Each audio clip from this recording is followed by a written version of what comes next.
Kiungo wa kimataifa wa Italia Sandro Tonali anaendelea kuhusishwa na uwezekano wa kuondoka Newcastle United katika dirisha hili la usajili, huku kurejea Serie A ikionekana kuwa chaguo linalopewa nafasi zaidi.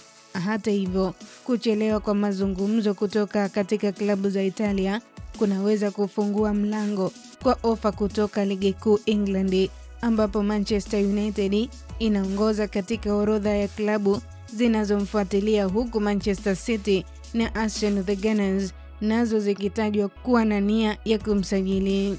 Kwa mujibu wa taarifa mbalimbali, AC Milan na Juventus ni miongoni mwa klabu zinazovutiwa na huduma za Tonali, lakini Milani bado haijateua mkurugenzi wa michezo wala kocha mkuu mpya, jambo linalochelewesha hatua za usajili. Juventus nayo ina vipengele vingi katika soko la usajili na hadi sasa haijafanya maendeleo makubwa katika kumfuata nyota huyo wa Italia.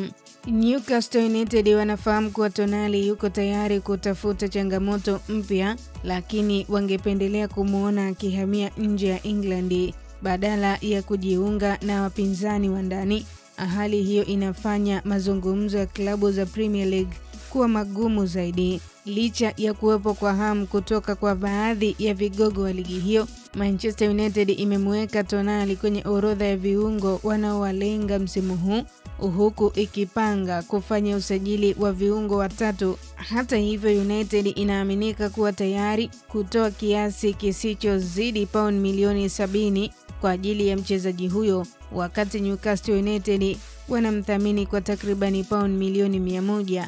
Tofauti hiyo ya thamani inaweza kuwa kikwazo kikubwa katika kufanikisha uhamisho huo. Kwa sasa bado kuna matumaini kwamba AC Milan inaweza kuibuka kama chaguo halisi kwa Tonali. Inaelezwa kuwa mchezaji huyo yuko tayari kusubiri hatua ya awali ya dirisha la usajili ili kuona kama Milani itaongeza kasi na juhudi zake za kumrudisha nchini Italia. Kwa taarifa zaidi za kimichezo na burudani kimataifa, endelea kutufuatilia kwenye mitandao yetu ya kijamii, Instagram, Facebook na Twitter. Tufollow kama Kasako Media. Usisahau kusubscribe na ubonyeze alama ya kengele YouTube channel yetu ili wa kwanza kupata taarifa mbalimbali. Jina langu naitwa Official Diaga.